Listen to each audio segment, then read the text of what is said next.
Hello everyone, सत श्री अकाल सारे नो कितना तो सारे। चले जी, हम लोग स्टार्ट करेंगे डेली अपडेट्स के साथ, जो करंट अफेयर की डेली अपडेट्स रहेंगे एग्जाम पॉइंट ऑफ व्यू से। न्यूज़ तो हम लोग हर रोज पढ़ते हैं, अखबार पढ़ते हैं, ऑनलाइन न्यूज़ भी देखते हैं, बट बहुत बार ऐसा होता है कि हम न्यूज़ छांट नहीं पाते हैं कि हमारे पेपर के लिए क्या इंपॉर्टेंट है और उसमें से क्वेश्चंस क्या बनेंगे। ठीक है, सो हम कोशिश करेंगे कि रेगुलर बेसिस पे आपके लिए डेली अपडेट्स जो करंट अफेयर्स के हैं वो लेकर आए, सो दैट आपका जो काम है हमको और इजी कर सके। चलिए पहली न्यूज की तरफ रुक करते हैं। आज की पहली खबर को देखते हैं कि आज की पहली खबर क्या कह रही है। ISRO launches earth observation satellites. जैसे कि हम लोग सब जानते हैं कि ISRO time to time earth observation satellites भेजती रहती है, जिससे वो ह्यूमन को, नेचर को, आर्टिफिशियल और जो नेचुरल प्रोसेसेस उनको देखती है, केमिकल बायोलॉजिकल चेंजेस को स्टडी करने की करती है। देन वो अर्ली वार्निंग्स के लिए हमें हेल्प करती है। तो आपको दिखेगा कि ऑब्जर्वेशन सैटेलाइट्स वैसे भी बहुत ज़्यादा इंपॉर्टेंट हमारे लिए हो जाती हैं। इस बार क्या खासियत है उसके बारे में बात करते हैं। ये थर्ड एडिशन आपके पास रहा है स्मॉल सैटेलाइट लॉन्च व्हीकल का, SSLV D3।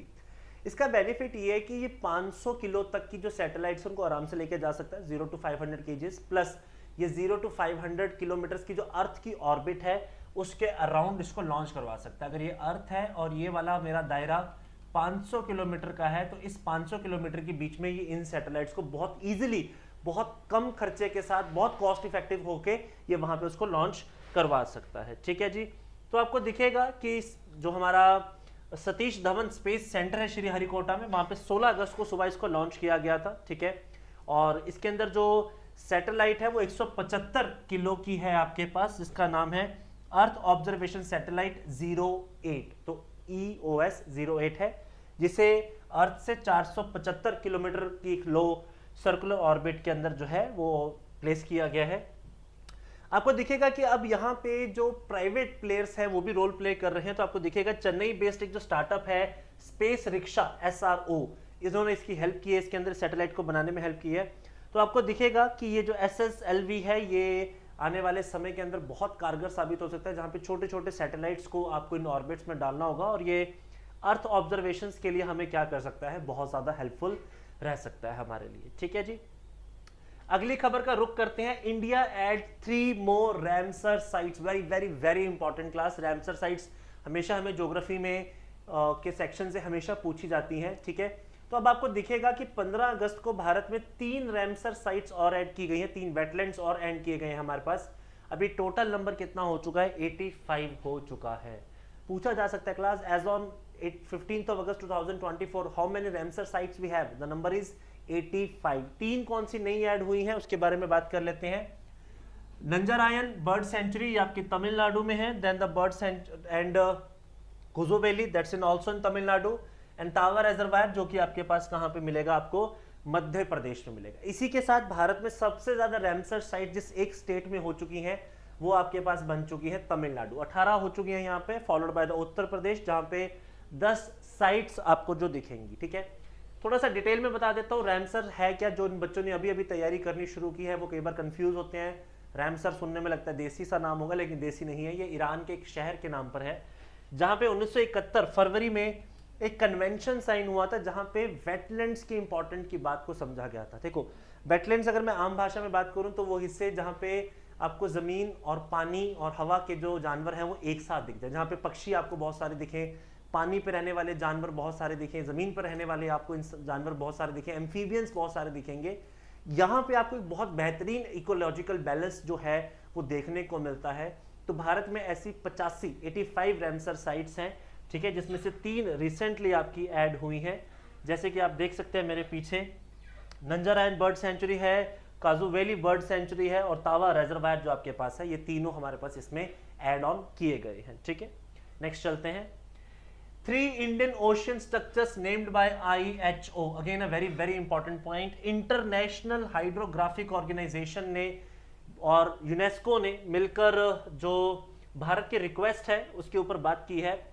हमारे मौर्यन वंश के जो 2 बड़े राजा हुए हैं, राजा अशोक और राजा चंद्रगुप्त मौर्य, इनके नाम पर हमें 2 साइट्स मिलेंगी, और एक साइट हमें मिलेगी काल पतारू, जो बनियन ट्री हमारा बरगद का पेड़ होता है उसके नाम पर। ठीक है, तो ये साइट्स इंडियन ओशन में लोकेट की गई हैं, और लोकेट करने वाली एजेंसी का नाम है the national centre for polar and ocean research.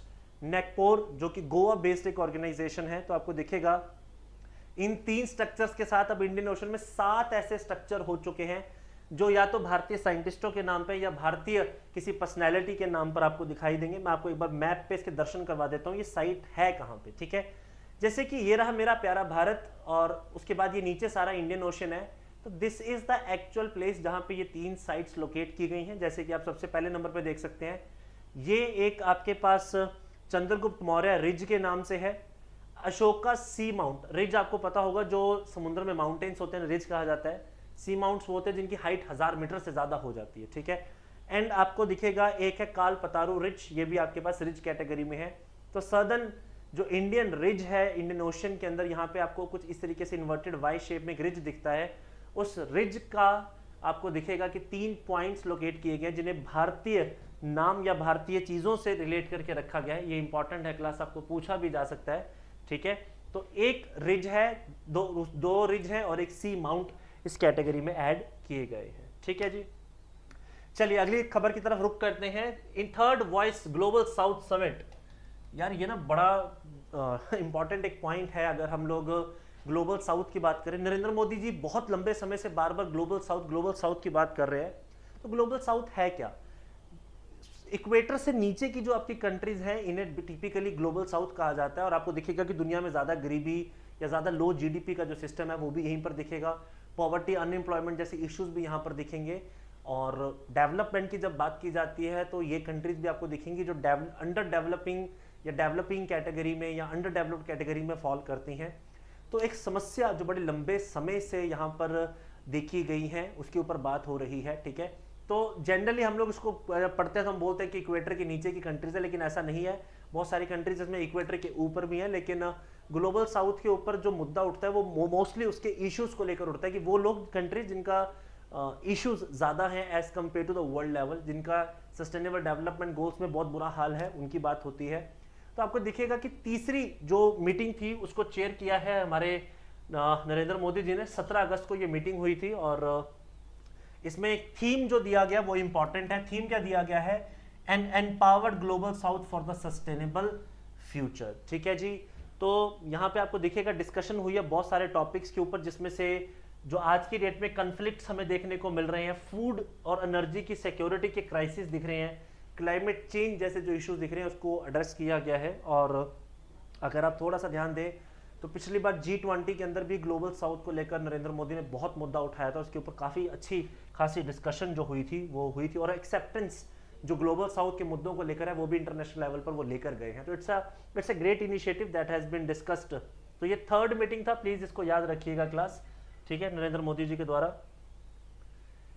चलिए अगर इंपॉर्टेंट डेज की बात करें हमारे अराउंड, तो पहला है हमारा वर्ल्ड ह्यूमैनिटेरियन डे। 19 अगस्त को 2003 में इराक में एक जगह पे एक होटल के अंदर ब्लास्ट हुआ था जहां पे यूनाइटेड नेशंस की ह्यूमैनिटेरियन की एक टीम रुकी हुई थी। उनके 22 लोगों की उस अटैक में, उस आक्रमण में, उसमें मृत्यु हो गई थी। तो ये दिन उन लोगों को समर्पित है, वर्ल्ड ह्यूमैनिटेरियन डे। फिर है हमारा वर्ल्ड फोटोग्राफी डे। दुनिया में जहां में जो फोटोग्राफी है उसकी जो स्किल्स हैं, है ना, कई बार कहते हैं ना कि a picture is more than worth 100 of words, thousands of words. कई बार वो पिक्चर्स इतनी खूबसूरत होती है जो हमारे दिल दिमाग में बैठ जाती हैं।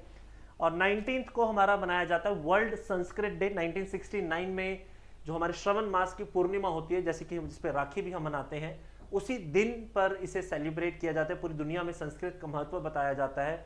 स्कॉलर्स और इंटेलिजेंट लोगों की लैंग्वेज कही जाती है। सूत्री भाषा है, सूत्री मतलब फॉर्मूला बेस्ड लैंग्वेज है। कम शब्दों में बहुत सारे मीनिंग कह दिए जाते हैं, जैसे तमसो माँ ज्योति दीर्घम्य। कभी आप इसको पढ़े तो आपको लगेगा कि यार पता नहीं क्या ही लिख दिया है ना। आपम दीपो भवा, हमारे यहाँ पे बहुत कम शब्दों में बड़ी बात कह दी जाती है। अहम ब्रह्मास्मि। तो आपको संस्कृत जो है वो दुनिया में सबसे सूत्री फॉर्म पे लैंग्वेज पे दिखेगी, सूत्रिक फॉर्म पर है, ये फॉर्मूला बेस्ड लैंग्वेज है और it's very prominent language as well, ठीक है। बात करें इंपॉर्टेंट अपॉइंटमेंट्स की तो सबसे पहले गोविंद मोहन 1989 के बैच के ये सिविल सर्वेंट है जिन्हें यूनियन होम सेक्रेटरी के अंदर अपॉइंट किया गया है for the committee of the cabinet. Ajay Kumar Bhalla ji को ये रिप्लेस करेंगे, ठीक है जी। Rahul Navin former IAS office senior IRS officer हैं जो कि director of enforcement directorate ED के डिपार्टमेंट में इनको ऐड किया गया है। ईडी आजकल वैसे ही बहुत न्यूज में रहती है। पार्वथिनानी हरीश, ये बहुत इंपॉर्टेंट अपॉइंटमेंट है, क्लास पूछी जा सकती है। 1990 के बैच के आईएफएस हैं। ये रुचिरा कंबोज को रिप्रेजेंट करेंगे, सॉरी रिप्लेस करेंगे इन द यूनाइटेड नेशंस। ठीक है, तो भारत के अगले रिप्रेजेंटेटिव यूनाइटेड नेशंस के अंदर कौन होंगे? आपके पास पर्वतनी हरीश, जो कि रिप्लेस किसको करेंगे? रुचिरा कंबोज, जिन्होंने बहुत शानदार टेन्योर दिखाया, बहुत बार इन्होंने इंडिया की वॉइस को यूनाइटेड नेशंस के सामने रखा है। तो this is gonna be the new and the powerful voice of India at United Nations. ठीक है जी। So this is all we have this from the short and crisp video of the important news of the last 2-3 days. Tomorrow I will definitely come और मैं फिर से आपसे कुछ important days के अंदर जो न्यूज़ रही हैं, जो हमारे पेपर पॉइंट ऑफ व्यू से इंपॉर्टेंट है, वो मैं आपके साथ डिस्कस करूंगा। You can join us on Telegram, Instagram and YouTube channels for the more information and this PDF you will get on the Telegram channel. Till then, take care of yourself. Bye bye. God bless you all.